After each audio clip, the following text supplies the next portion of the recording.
কেষ্টমণ্ডলের লেখা কারণ আমি মেয়ে। যেদিন আমি প্রথম আলো জেলে ধরাতে এলাম, এসে জানলাম না, আলো নয়, কালো অন্ধকার নিয়ে জন্মেছে। কারণ মেয়ে বলে।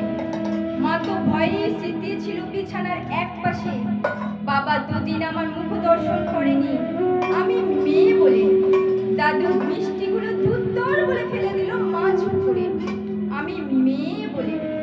ঠাম্মি মুখ বেঁকিয়ে পাড়ায় পাড়ায় বলে বেড়ালো, কি আবার হবে, খরচের জোগাড় হয়েছে আবার। সতিকা ঘরে টিম টিম করে জ্বলা আলোয় শুধু মা আমাকে প্রাণ ভরে বলতো, কেন এলি তুই, শুধু আমার যন্ত্রণা বাড়াতে? জানিস না, এরা ছেলে চায়, ছেলে, বংশের প্রদীপ, আত্মমর্যাদার প্রতীক। দেখছিস না ঘরে কেমন কাল বৈশাখীর মতো গুরু গম্ভীর মেয়ে, কেমন অসহায় নিস্তব্ধতা। তোকে বড় হয়তো হতে দেবে, কিন্তু মানুষ হতে দেবে না।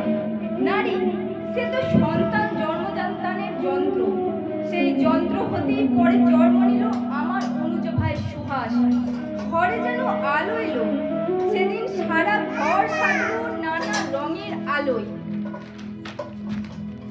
উঠোন থেকে ঠাকুর ঘর, বাড়ির ছাদ থেকে তুলসীতলা, অন্নপ্রাশনে কত লোক এলো।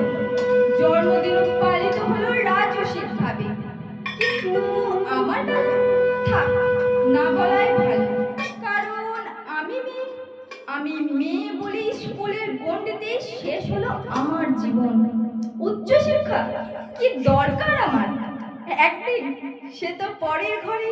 কারণ আমি মেয়ে।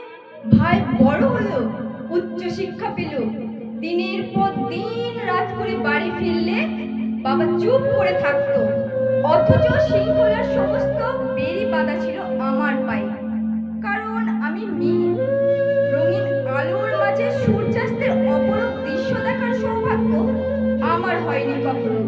তার আগেই বন্দী হতে হতো রক্ত শাসনের চার দেওয়ালের মাঝে। কারণ আমি মেয়ে বলেই স্বামীর পরকীয়াও মুখ বুজে মেনে নিতে হয়। পুরুষরা নাকি অমর হয়, তাকে বেঁধে রাখার দায়িত্ব আমার। ঠাম্মি তাই বলেছিল।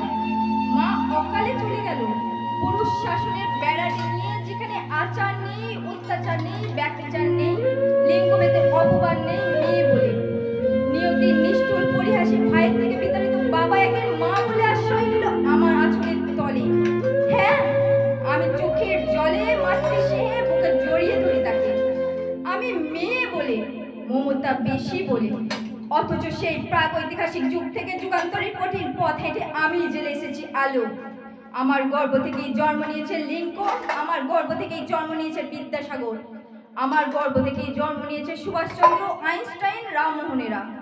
অথচ বারবার আমাকেই পুড়ে মরে সতী হতে হয়েছে সতীদাহে। কারণ আমি মেয়ে বলে।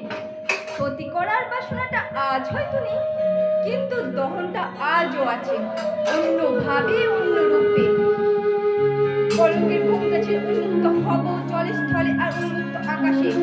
অসামান্য পদাহারে কেঁপে উঠবে ধরিত্রী। যদুপুঞ্জ উদ্দেশিত হবে চারিদিক। নবালোকে নবদিগন্তে দেখতে থাকবে, সবাই আতঙ্কে স্তব্ধ হয়ে দেখতে থাকবে রণচণ্ডী মূর্তিধারিণী একবিংশ শতাব্দীর নারী শক্তিকে। সমস্ত শৃঙ্খল আর লিঙ্গভেদ ভেঙে চুরমার করে দিয়ে তোমায় দেখাবো পুরুষ। আমরাও মানুষ, রক্ত মাংসের মানুষ। নারী পুরুষের বিপরীত নয়, বরং পরিপূরক। আমি ছাড়া তুমি অসম্পূর্ণ, এর জগৎ অসম্পূর্ণ, সম্পূর্ণ রূপে অসম্পূর্ণ।